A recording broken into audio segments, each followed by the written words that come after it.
I would do everything differently. I would negotiate with the Russians. And the Russians signed a peace agreement. First of all, I just want to thank everybody here for joining me. Like and subscribe and let me know what you think about this. Running to unseat a Democrat, you're running as a Democrat. My question to you is, what's your biggest issue with President Biden's leadership? The censorship, the war, and putting neocons, war-mongering neocons in front of in charge of our foreign policy, and putting Wall Street in charge of our domestic policy and our economy. So what would you do differently? I would do everything differently. I would negotiate with the Russians.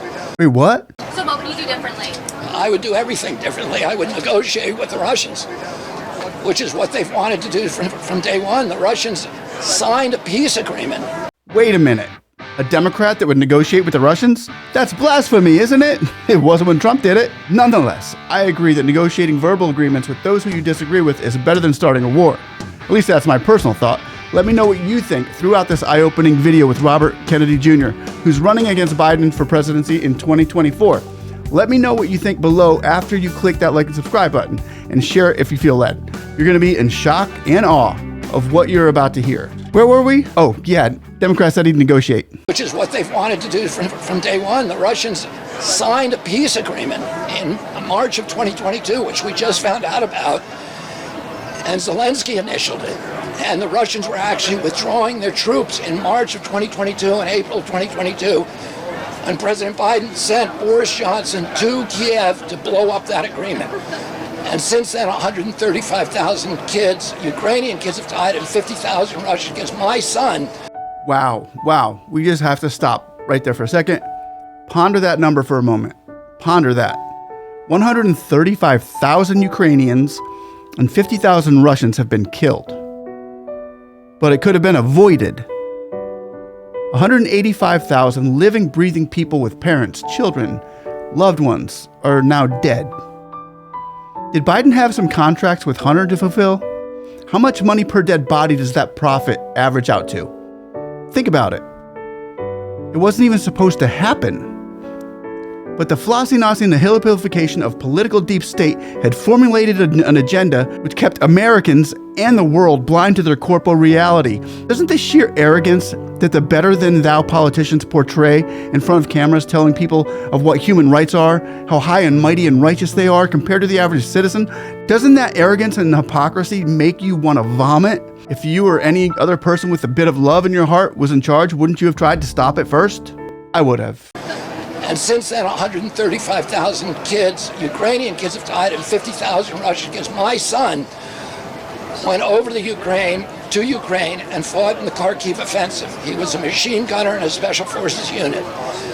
And so, I'm deeply concerned with the welfare of the people in Ukraine. I admire their valor. They died unnecessarily to fulfill an ambition of the United States, which was to use Ukraine in a proxy war with Russia. In fact, when President Biden was asked about what the purpose of the war was, he said regime change in Russia. When Lloyd Austin, his Secretary of Defense, was asked in April 2022, right after they blew up the agreement, why are we in Ukraine? He said to exhaust the Russian army and degrade its capacity to fight anywhere else in the world. That is not about Ukrainian freedom. It is about using Ukraine in a proxy war, in a geopolitical dispute between two great powers. Are you saying that it's the United States' fault that Russia invaded Ukraine? No, I'm not. I'm not making any excuse for Vladimir Putin. His invasion was illegal, it was brutal, and he had other options. But did we deliberately provoke the action? Yes, we did. Again and again and again, we would not allow Zelensky to sign the Minsk Accords in 2019. Zelensky ran as the peace candidate. He's a comedian. He's an actor, which I'm not disparaging because that's what my wife does. But he had never been in politics. And what he won was 70% of the vote. Why? Because he ran promising that he would sign the Minsk Accords, which were already agreed to by Russia, by France, and by Germany. And then the United States, our White House, went over there and we would not let him sign. If we had let him sign, this war would have never happened and all those kids would be alive today. This man knows the depths and details and fine print about this war. I guess he's extremely vested in what the purpose for this war is about, since his son had to suit up and head over there. What really caught my attention, though, in what he just stated about this war were two things, actually. That these people, one, died unnecessarily, meaning it's a war with no significant utilitarianism or applicable executions to accomplish fundamental freedom for anyone. For one, that's one. And secondly, number two, the next thing that he said, which really opened my eyes, was that when Biden was first asked about the purpose for the war, Biden said it was for regime change in Russia. Okay, well, that's purposeful for the United States and concerned neighboring countries, right? But then, after the agreement was ripped up, they asked him again, why are we in Ukraine? There's altogether a different answer for it. Now they say it's to exhaust the Russian army and degrade its capacity to fight anywhere. So basically, overnight, it went from overthrowing Putin to, meh, it's just a great location to make them use up their soldiers and weapons. I mean, what say you? And just last week, Biden asked for another $20 billion to reload Ukraine with more weapons. Probably because Russia's winning. That'd be my guess. I mean, you can't make this stuff up. Extra, read all about it in the Washington Post. Headlines in the Washington Post, August 10th, 2023. Biden asked for $20.6 billion for Ukraine as counteroffensive sputters. Never-ending well of money. Where's he getting it all? Oh, yeah, it's us. Back to work. Mush. The United States has spent tens of billions to help Kyiv, but it's calling for more aid. President Biden on Thursday asked Congress to approve $20.6 billion in additional funding for Ukraine as that country's military struggles to achieve a decisive victory in its counteroffensive against Russia. Yep, that's what I thought. Russia's winning. In a letter to lawmakers, the White House Office and Management budget asked for $13 billion in new military and $8.5 billion in additional economic, humanitarian, and security assistance for Ukraine and other countries affected by the war. The funding request also includes other forms of assistance for Ukraine. The TND, National Desk, said the day afterward, the Biden administration is asking for another $20 billion for Ukraine at a time when most Americans are questioning U.S. support for the war. The request is fueling a growing political debate amongst Republicans.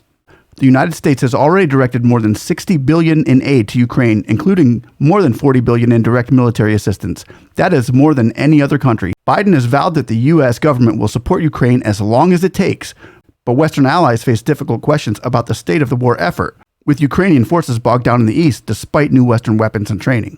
Can't you just see thousands of people right now editing their Twitter and Facebook, Instagram accounts? Hurry up, get that I support the Ukraine flag off my profile page. Yeah, go ahead and delete that flag off your account, but those who didn't put that flag on there is more. Because he ran promising that he would sign the Minsk Accords, which were already agreed to by Russia, by France, and by Germany. And then the United States, our White House, went over there and we would not let him sign. If we had let him sign, this war would have never happened and all those kids would be alive today. So there were two different Minsk Accords, and you've talked in the past about how you would use that as a structure for having peace, but obviously it wasn't able to prevent the war initially. I'm just wondering, why do you think that the Minsk Accords would be able to stop it? I'm not arguing that the Minsk Accords today would still work. I don't think the Russians would agree to the Minsk Accords today, but the Minsk Accords didn't work before because we wouldn't let them work. The Russians were going to let them work. Germany was going to. France and Zelensky was going to. So they worked for everybody except for the neocons in the White House who wanted this war. What's your path to peace, sir? What would you do to end this war? I would negotiate with the Russians. What would that include? Would you be willing Well, to say I wouldn't tell you. You keep asking me questions that it would be crazy for me to answer. I negotiate for a living. I've settled hundreds of lawsuits. You never tell them what you're going to negotiate for before you negotiate. So I would say my answer to that is strategic ambiguity.